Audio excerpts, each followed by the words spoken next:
David. Let's talk about the effect that COVID-19 has had on the sports world. So, you guys remember back in the spring when the pandemic was first starting, and this was before all of the leagues shut down, where we still were kind of unfamiliar with the topic and where we were going with how it was affecting people. The first NBA player to come out and say that he was affected by COVID-19 was a Utah Jazz player. His name is Rudy Gobert. He's from France. But at the time, he didn't take COVID-19 very seriously. So he went to a press conference and he was like, so he decided that he Oh was my going to God. rub his hands all over Such an everything in the media room, like, oh, look at me. It's not that serious. And then days later, it turns out he tested positive for COVID-19. and so did his teammate. And so did his teammate. And so that was the beginning of the NBA shutting down, the entire league shutting down because they didn't know who had what, who had been exposed to what. And then other leagues start to shut down. Okay. So that was back in what, February, maybe March or what have you. So now you fast forward. We've been, everyone's been locked down. The CDC, the WHO, they have been giving, information to the public about what we can do to prevent contracting COVID-19, what we can do to prevent getting the Rona. So then we hear this week that the number one tennis player in the world, Novak Djokovic, decides that he is going to, give the finger to all of the precautionary rules that we have in place, and he is going to hold a tennis tournament, which is called the Adria Tour. So he's Serbian. He's from Serbia. He held this tournament last week in Croatia. And not only did he have this tournament, but he also had like a welcoming party for this tournament, right? Where everyone was together in close proximity in a room, bobbing their heads, dancing, drinking, eating, celebrating.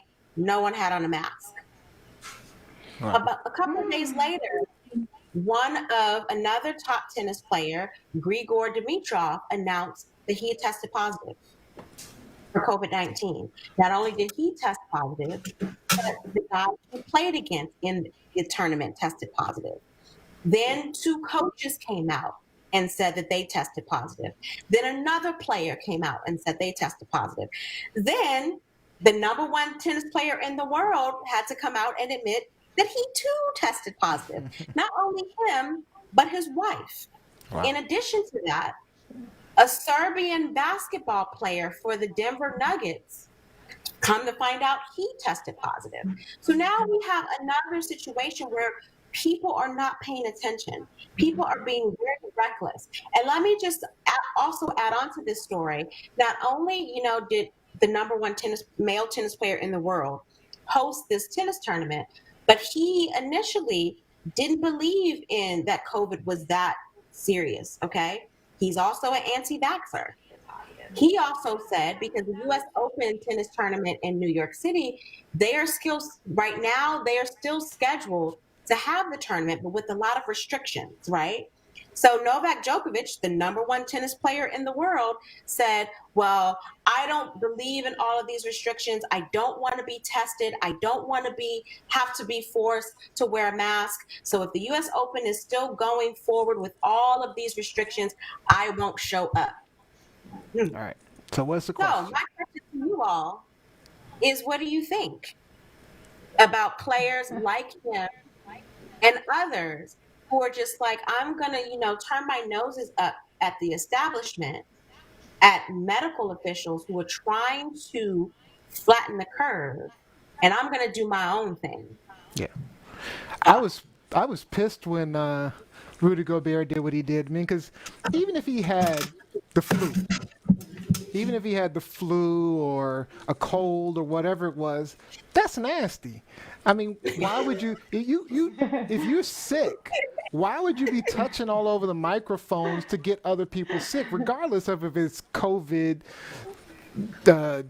the flu or whatever. I mean, I I would have been so angry just even before we knew what COVID was. I thought it was just ridiculous. That's my initial impressions of that. I don't. I mean, it's almost arrogance for Oh, people to. I mean, it's it is arrogant. It's very arrogant. yeah. It's very It pissed me arrogant. off. I mean, and he deserved the backlash he got from it, and Djokovic does as well. It's disrespectful too. I mean, Yeah. you're disrespecting people's health when you did what Rudy Gobert did. Now with Djokovic, that was a tournament he put on, so people voluntarily went to that uh, tennis tournament. They knew there wasn't going to be any testing.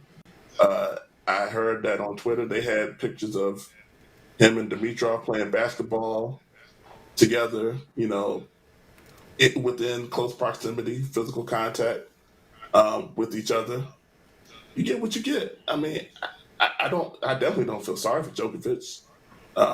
Now, the issue is and Lizzie brought this up, when you have a guy like um, Nikola Jokic, who I don't believe he was at the tournament. He just happened to be in the same country.